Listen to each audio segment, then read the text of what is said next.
what I thought that I do in the 15 minutes here is to focus a little on the rationale, and I think we're going to discuss a lot whether there is one, and if there is, what it is. And then give you like a high-level sense of the complexity and the fun of working through some of the design questions that are significant. Focusing perhaps on the inclusion rule. It's the obvious one, but also talking through a little about the undertax payment rule and some of these implications. And then trying to wrap it up with the important question of rule order. And then once I'm done with rule order, I should probably start again, because once you've figured out rule order, it may have an implication on the design. So one links to the other, which links to the other, which links back to the beginning. So if you're still with me, then maybe let me start with the rationale. And being the secretariat, we're always quite careful. So if you read carefully, there's no footnote, but almost it says rationale given. So you cannot shoot me. Sort of that is the rationale given, provided by me, the messenger. And we can debate these rationales. I can't read those rationales because the screen's too small, but there's a couple of things I think that come to mind. I mean, one is something that Mike Williams has said essentially this morning. The basic idea is if you leave money on the table, somebody else is going to take it. And if that is the case, we also need pretty good and solid rules of making sure that not everybody is running to that table all at the same time. And that's a key question also on rule coordination and how you do this. I think it's also important, and I guess for the politicians easier than for the academics, that the basic notion here is still this is sort of a secondary taxing right. Sometimes people say we give it to you, but in some sense you already have it. Like you don't need to be given the right to have CFC rules. Countries have that, and we've also said that in treaty compatibility that generally that's compatible with treaties. At the same time, countries already have the right, whether we like it or not, subject to treaty limitations and other limitations, to deny deductions and subject to treaty rules to impose withholding taxes. So in some sense, we're not giving countries new taxing rights that they couldn't otherwise already have. And I think that's also important in this. And I think if I'm still consistent with what it says on the slide, one of the things that people are advocating is that we are in an environment where we are seeing more of these rules being shaped, and maybe then there is a benefit of having a more coordinated structure, which also links, for instance, to where we have new tax policy developments and we say, e.g. guilty. The guilty reminded at least some of us a little bit like the experience we had a little bit with FATCA and the CRS, where well, some of the people kind of said, well, first we didn't like it, and then we kind of looked at it, and then the fact that we didn't like was that we didn't have one, and then we started to sort of multilateralize it. So there's a lot of tax policy people that find guilty attractive because they have their own frustrations with the CFC rules. And some people jokingly say that, we don't need check the box because we have the European Court of Justice, which makes CFC rules optional in Europe, just like check the box does in the US. So you have these sort of questions, and there is a sort of a sense that maybe we're not so happy with our CFC rules, even outside the US. And I think that's another element. If we run through the other elements that you've seen, and I'm going to talk about a couple of those because I think that is important, and it's also important, and maybe this is in brackets a bit, we're sitting here with 129 countries. So as much as I would like to believe that there's a wise person that ideally would be me that has articulated the rationale, and then we've gone to the mountain and we've explained sort of the 10 rules and here's the rationale, it's realistically more a process where there is a momentum coming in a particular direction, and there's an overlap on reflections and directions, and we sort of distill also not just in the beginning but throughout this process particular features of the policy objectives that then crystallize themselves as we go through. So when we come to questions of substance, it's both a question, well, what is the policy objective, from which follows the discussion, do we have any substance carve-outs or do we not? And so it's not a process where this is a one stop and then we go. It's an iterative process where a lot of countries sit around a very big table, much bigger than this, if this is a table, and come in these discussions to distill quite distinctively what are the features. And so it's important to have like the full range of relevant factors that drive the policy, on which part of that will then be built. So those are some of the elements. There's another element, which I think is also on the slide, tax incentives, developing countries as a topic. I think we bring this out in the program of work and talk about that as well. I'm not going to go into the details of this. And there's an interesting discussion also amongst different developing countries taking different position. There's the IMF also in this discussion. So there's an interesting policy mix in this question and what to do about this. Is it such that if there was to be no carve-out, or particular carve-out, that the incentives would be reduced to provide tax incentives because companies would have no incentive to ask, because it would only be a shift of where you pay tax, but it wouldn't affect, at least below the minimum rate, your effective tax? I think that's another dimension. So you see that there's a whole cluster of motivations, and of course the timing of guilty is also something to take into account. And then let me just expand a little bit. From a political narrative, it's of course also something where politicians say, what is wrong with the general concept that we ensure that every internationally operating business pays at least a minimum level of tax? Some people in public will probably think that that already is the case. So there's that narrative. There is also that narrative that we have seen that goes back and forth, and you see it in Pillar 1 and Pillar 2, where Pillar 1 is the question, where do you pay tax? Pillar 2 is the fact that you pay tax. And when you listen also to the public discussion, it goes back and forth. Is the problem that not enough tax is being paid? Is the problem that not enough tax is paying in my country? And so that comes together. Then there's sometimes the question that we also hear on this rationale, well, you've just about finished BEPS 1, and maybe you haven't actually finished BEPS 1, and now you're doing BEPS 2. And you need to pause on that question and ask yourself, well, is it BEPS 1 or is it BEPS 2? For those that carefully read our reports, and I'm sure that's the complete audience here today, you will have read Action 3. It's a fantastic report, and you will have gone to paragraph 80, and there it says, or maybe 82, that there currently is not a single country that has a CFC approach that uses an excess profits approach, and that was true at the time, but it's no longer true now. So in some sense, the US did guilty, and that is consistent with Action 3, and so in some sense, were they doing one? Where are we? Are we somewhere in between BEPS 1, BEPS 2? Some other reflections, I think, that are relevant for the rationale thinking. I've already said that a number of countries are not terribly happy about the CFC rules, and you've seen this in guilty going through the Obama, etc. There's also a significant number of countries that are still not fully happy with 8 to 10.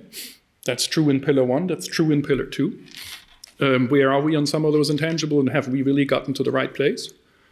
There is also a notion that maybe what you see in Pillar 1 is, when we come to the nexus question, something that physical presence, substance isn't the way we should measure and give taxing rights, and that's also a notion should then still be relevant for the CFC type rules. So you have sort of a substance notion and a digital notion that carries through. I think we have also elements for those, and I'm sure again that's everyone that have read 450 pages of the hybrids report, that there's sort of a policy question sometimes where people have asked, well, if there's a deduction and there is no inclusion, then we do something about it. But if there's a deduction and inclusion at 1, 2, at a very low tax rate, we don't do anything about it. And so there's this question left, I think, in some sense, perhaps from the Action 2 as well. And then I think there's wider questions. There's some people that would argue, this Pillar 2 is against BEPS because it may not be based on substance, depending on the particular design. But at the same, when you look at BEPS, not necessarily everything in BEPS was based on substance. If it's not based on substance, it cannot be BEPS. Action 2, Action 3, Action 4, interest deductibility are very different notions. In some sense, coming back to the discussion earlier on the Pillar 1, there are increasing number of rules that are not the arm's length principle or the arm's length principle. They're sort of different rules that do some of the lifting in the international tax architecture that perhaps previously was all put on the arm's length principle.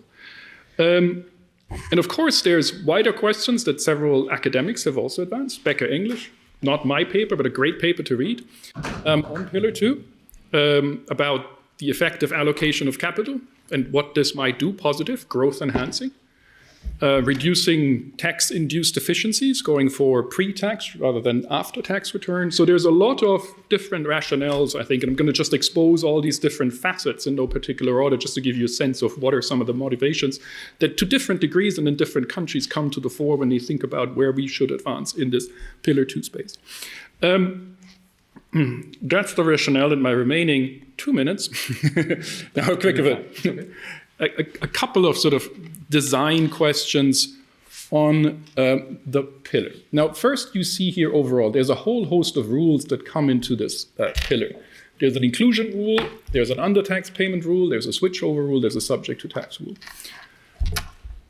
You can break them down as two rule sets, broadly speaking. One, if you wish, sort of from the parent jurisdiction perspective, and one from the source jurisdiction perspective. The inclusion rule, the switchover rule, sort of the parent, broadly speaking, and then the subject to tax and the under-tax payment rule from the source jurisdiction, if you wish. The important thing, I think, philosophically for this pillar, at least the way most people understand it, is that the objective of the pillar is to get to the point where the internationally operating business pays a minimum level of tax. So it's not, or it shouldn't be, seen as a source versus residence debate, because there's a recognition that, for instance, if you apply the inclusion rule, behavior will change, and it isn't necessarily that the one that applies the rule from a fiscal perspective gets the revenue. There will be a reaction by taxpayers, there could be a reaction by countries, and so the revenue implications don't directly translate from rule order. So it's more a systemic approach. Which ones is the best approach at the least compliance cost, highest efficiency of how do you bring these rules together? And there is agreement amongst everybody that the intention is not that you're going to apply all of these rules at the same time. You're going to include the income, you're going to deny the deduction, you're going to slap on it withholding tax. So clearly that can't be it. So then you need to think about how you bring those together. But you start from these different angles. So on the inclusion rule, I think we've already said, and we've already agreed, so there's in some sense a higher level of agreement that's already been achieved on Pillar 2, while we're still exploring, but in terms of like what we're looking at and what we're not looking at. So we've already said it's a top-up rate, with certain exceptions, harmful tax if it's less, but that's a side question. And then we've also said it's meant to be a fixed percentage. Now, the $1 billion question, at some point, of course, what is that fixed percentage? But we've also agreed that that is a question for later. Sometimes we say it's for later at 6 o'clock to make you stay, but that would be a lie. So no, we will not announce the rate at 6 o'clock. So those features, I think, we have already agreed. And again, when we say agreed, nothing is agreed, but agreed that we will only look and not look, so it cannot be something other than a top-up rate, and it will have to be a fixed percentage, what that is. The three very big questions on which we're very happy if we get to design to have input, and we're seeking input and we're getting input, are the following. How do you determine the base? And if you read the program of work, it very specifically says we should explore financial accounts with appropriate adjustments. That raises a whole host of questions, including some of the 6 that Itai has pointed out, that will be relevant in some sense for Pillar 1, but also for Pillar 2, because there's a significant dimension that relies on financial account to explore. We have a default rule. Should the simplification not work, then we say, well, we do what in principle you do in a CFC rule. You look to the computation of earnings and profits in the shareholder jurisdiction. But we recognize that that raises a whole host of compliance issues for companies and for tax administration. Because very often, unless you're blessed to be subject to US rules, you don't technically have to do this because you structure out of the income, and so you don't need to recompute the earnings and profits because you just don't have the income. But this is a much broader rule, so now you would have to do this. Plus, there's perfectly innocent differences in the way different countries design their base. Mike Williams mentioned pensions. There's a whole host of questions like it would be very strange if we have inclusion results just because of slightly different things like pension reserves and other things that were not sort of the underlying drivers of the policy. And from the reactions in the audience, there's already some that have answers to these questions, which is good. So there's this question on the base. There could be other approaches, and we say if people have other approaches, the financial accounting doesn't work, but that would be sort of a very important one on which a lot rests. Then we have the second question and the third question, and they're linked. This is the carve-outs and the blending. What sort of blending do you do? Do you do a very narrow no blending at all, almost like a scheduler type thing? So if you make a payment in a patent box and it's taxed at 5, that is the end, even if it's in the same entity that other income? Do you at least go to the entity? Do you go to the consolidated group? Do you go to country controlled group? Or do you do global blending, like DLT does? Is your policy, and again the policy is different, is your policy to ensure that you companies on their foreign source income pay at least a certain level of tax? Or is your policy that you want to ensure that every place where the subsidiaries operate, they pay the minimum level of tax? Which has implications also from a political perspective as to the pressure that you have on carve-outs or not. If you go for global blending, many large groups, carve-outs become less significant. If you do jurisdiction, there may be sort of more questions on carve-outs. At the same time, as Mike said in the morning, a rate with global blending would probably be different if it's a jurisdictional one. At the same time, there's certainly certain things that we have little intention of copying over from the US system. Certain expense allocation rules and other funny things that, there's also some things where, you can be radical in global blending, but then there's no carry forward and it's all in one basket and it dies the next year. Or you could have carry forwards in a jurisdictional package. So you need to think about these issues as a package and not in isolation, jurisdiction versus global. But there's many, many other issues that come into this question, including then also the rate. So those are, I think, the three big design questions, apart from the big rationale and the policy question about which we're going to talk. How do you do the base? What sort of carve-outs do you have, and what sort of blending do you do? And then you kind of step back and you kind of look at those, all probably also needing to think about them together.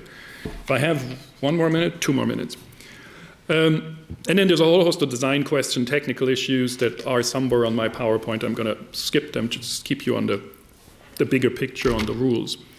Then there is a rule on the other side, as I said. I'm going to ignore the switchover rule now. And that is something that you can conceptualize a bit like our hybrids rules. It's deduction, no inclusion. It's if you have one, then somebody else picks it up. This corresponds with this idea that the basic idea here is to make sure that a minimum level of tax is paid, and then finding the most effective way for this to happen. Maybe that's an inclusion rule, but if there is no inclusion rule, then there needs to be something else, which could be a denial of a deduction, it could be a withholding. Like that's the subject to tax, or the undertax payment rule, the other side.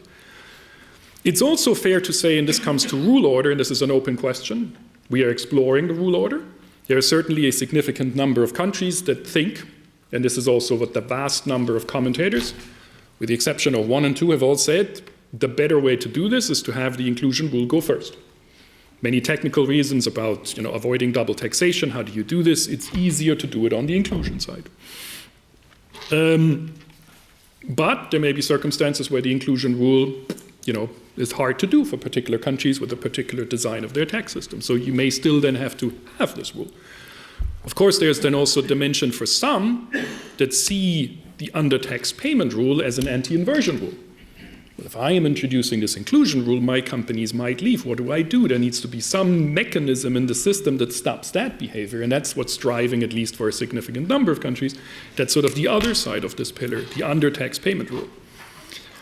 And depending on the rule order and the particular function, which again may be different slightly across the 129 countries, you can design an undertax payment rule.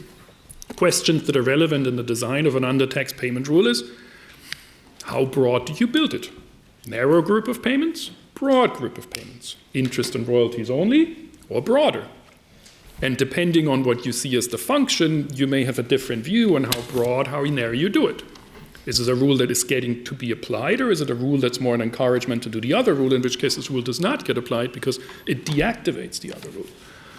Then what do you cover on terms of tax outcomes? Do you go for like a nominal rate? Is it an effective rate? What sort of low tax situations do you cover? Do you cover the same as on the inclusion rule? Do you create symmetry?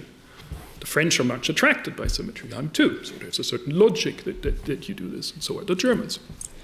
And then what do you do about imported situations, conduit situations? If you just do direct payments, it's probably not terribly effective. So you need to think about this. This increases the complexity. And then you need to do some trade-offs between a very simple but potentially quite harsh rule and a more complicated rule. And then you also need to think about this, and this is my last remaining 30 seconds because I talked about it already. How do you bring this into a coherent form of rule order?